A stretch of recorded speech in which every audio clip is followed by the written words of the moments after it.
विष्णु जी, वो तो कह रहे हैं कि नीचे तहखाना है और तहखाना की वीडियोग्राफी हो चुकी है, वो तो कह रहे हैं।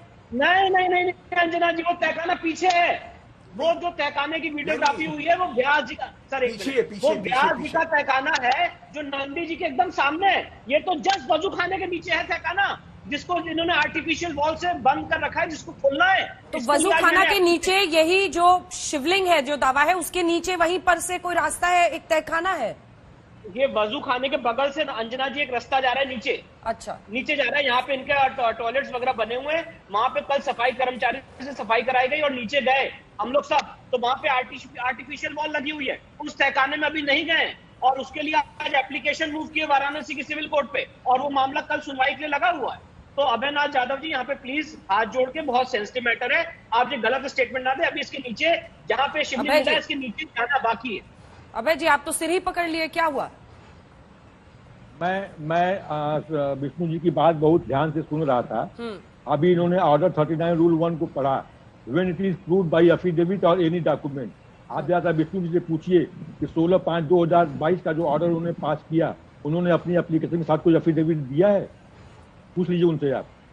अंजना जी देखिए, सिर्फ एक एप्लीकेशन देना ही सफिशिएंट सुन लीजिए, नहीं सुन लीजिए विष्णु जी, आपने मेरे ऊपर बहुत अच्छा लगाया। आप कोर्ट ऑफ लॉ को सुनिए, और एक बार में एक व्यक्ति मुझे कहने दीजिए, मुझे कहने दीजिए। हिंदी में बोलिएगा सर। हाँ, मैं ऑलरेडी उस मुकदमे में अपीयर हूँ और मुकदमे में कल की डेट, आज की डेट लगी हुई थी। और ये क्या, दूसरी बात इन्होंने कहा रहा कि वहां पर अगर नमाज शुरू हो जाती तो उनका एक इम्पोर्टेंट पीस ऑफ एविडेंस खत्म हो जाता। मैं उनसे पूछना चाहता हूं विष्णु जैन से कि क्या उन्होंने ये बात अपनी एप्लीकेशन में लिखा है? नंबर 1। नंबर 2 कि कमीशन की रिपोर्ट अभी वहां पर अभी सामने आई नहीं है। कमीशन की रिपोर्ट जब तक आने के पहले ये आप कौन होते हैं ये तय करने वाले कि वो शिवलिंग है? जब तक कोर्ट के सामने वो रिपोर्ट नहीं आ जाती, आप सपोर्ट कर लिए हैं। ठीक है, अब जवाब दें विष्णु जी जवाब दें, उसके बाद अन्य मेहमानों के पास जाएं। बताइए अंजना जी, एक बात मुझे समझाइए, अगर मुझे लगता है मेरी दृष्टि से शिवलिंग है, तो पहले मैं अभय जी से डिस्कस करूंगा, सहमति बनाऊंगा, और जब ये एग्री हो जाएंगे शिवलिंग है, तब मैं एप्लीकेशन मूव करूंगा और तब तक अपना एविडेंस डिस्ट्रॉय करेगी। ये तो कोर्ट तय करेगी, तो मैं कह रहा हूँ ये शिवलिंग है। आप अच्छा यादव जी, आप क्यों नहीं चाहते हैं कि वो जो बता रहे हैं बगल से एक रास्ता नीचे तहखाने को जाता है, आप लोग नहीं चाहते हैं कि उसका भी सच सामने आए, अगर कोई कृत्रिम दीवार वहां दिख रही है तो? बहुत अच्छा सवाल पूछा अंजना जी। आज अपने जो एप्लीकेशन मूव की थी, अभय जी बताइए, इसका जवाब देंगे। अभय जी वहां पर भी तो पता चलना चाहिए ना क्या है। मैं मेरी बात को सुन लीजिए। देखिए विष्णु जी पता नहीं क्यों बड़ा आक्रोशित हो गए हैं। उनको थोड़ा कहिए वो धैर्य रखें, थोड़ा धीमे से, और जैसे अपनी बात उनकी बात मैं सुन रहा हूँ, वैसे मेरी बात भी वो भी सुने और कानून के परिप्रेक्ष्य में बात करें। मैं विष्णु जी से पूछना चाहता हूँ कि ये मैं विष्णु जी से पूछना चाहता हूँ कि कानून के परिप्रेक्ष्य में जो कमीशन गया था वो ऑर्डिनरी कमीशन था या सर्वे कमीशन था? अगर वो ऑर्डिनरी, ऑडियो कट गया। धैर्य से सुनते सुनते ऐसा धैर्य आपने बताया कि आपका ऑडियो ही कट गया। चाहते हैं कोर्ट में उसके लाइफ में पढ़ा जाए उसको, और बिना वकील कमिश्नर की रिपोर्ट आए आपने ये एप्लीकेशन, ये ऑर्डर करवा लिया। अगर आपको ये ऑर्डर करवाना ही था तो मैं भी कोर्ट में मौजूद था, आप हमारा वेट करते, 2 बजे ऑर्डर कराते, आप मुझे कॉपी देते, मुझे भी मेरी भी बात कोर्ट सुन लेती। आपने ये सब तफसील करके आपने काफी आगे बढ़ गया है। भदौरिया साहब, असदुद्दीन ओवैसी जी बार बार कह रहे हैं कि तो आज तो किसी भी अन्य राजनीतिक पार्टी को मुंह खोलने की हिम्मत नहीं है, सबको हिंदुओं का वोट अब चाहिए, इसीलिए बीजेपी के खिलाफ अब कोई आवाज उठाने को तैयार नहीं है। आप लोग भी कुछ नहीं बोल रहे ज्ञानवापी मस्जिद के बारे में। देखिए अब वो क्या कहते हैं वो उनके प्रवक्ता बताएंगे, वो सब जानते हैं उनके बारे में। मैं तो एक ही बात कहूंगा कि भारतीय जनता पार्टी को, मुझे लगता है कि जो संयुक्त परिवार होता है ना, उसको देखने की आदत नहीं है। वो चाहता है कि सब इंडिविजुअल रहें।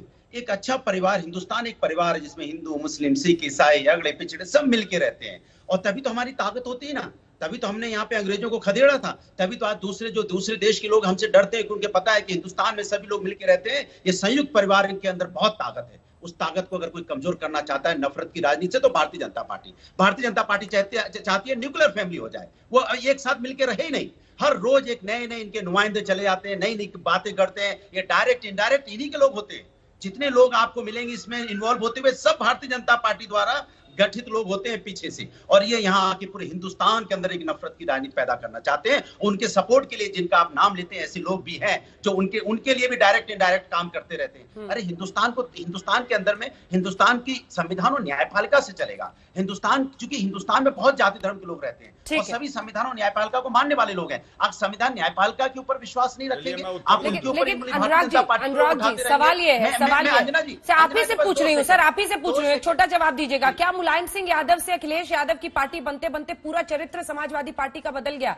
ये सवाल इसलिए पूछा जा रहा है क्योंकि आपकी पार्टी पर आरोप लगता है कि मुलायम सिंह यादव की सरकार में कार सेवकों पर गोली चली थी, और आज जब ज्ञानवापी मस्जिद या टीपू सुल्तान मस्जिद अलग अलग जगहों पर मामले उठ रहे हैं, तो आप मुस्लिम पक्ष के साथ खड़े नहीं दिख रहे हैं या उनकी आवाज सुनते हुए नहीं नजर आ रहे?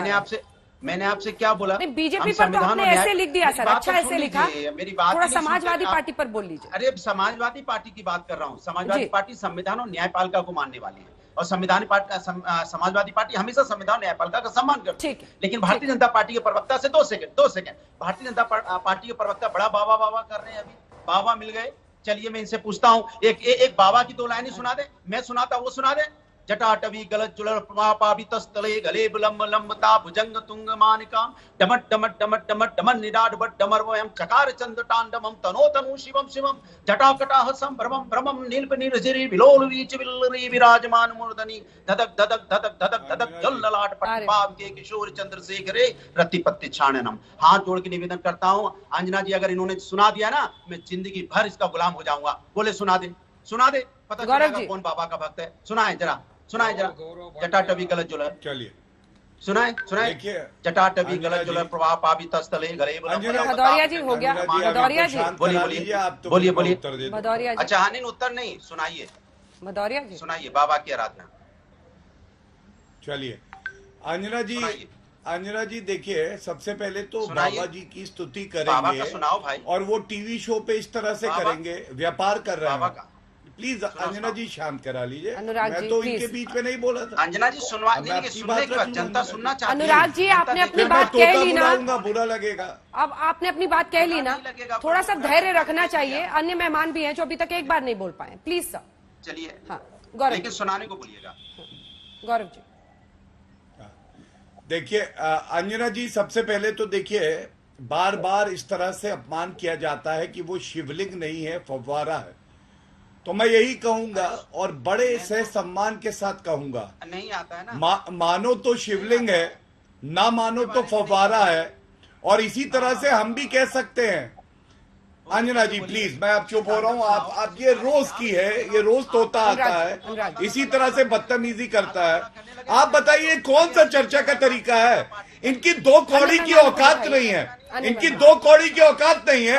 और यहाँ पे आके ये देखिए, अभी मैं इनको एक्सपोज करने लगूं, हर वक्त यही अच्छा लगता है। अंजना जी, अगर आप ऐसे सड़क छाप लोगों को बुलाएंगी जो केवल बीच में टोकेंगे, और हम इनके स्तर पे नहीं उतरना चाहते, दर्शक ये सब सुनना चाहते जो ये कर रहे हैं। वो समाजवादी पार्टी के प्रवक्ता प्लीज अब गौरव जी, अंजना जी ये उचित नहीं है। ठीक है, आपकी आवाज जा रही है, बोलिए। हाँ धन्यवाद।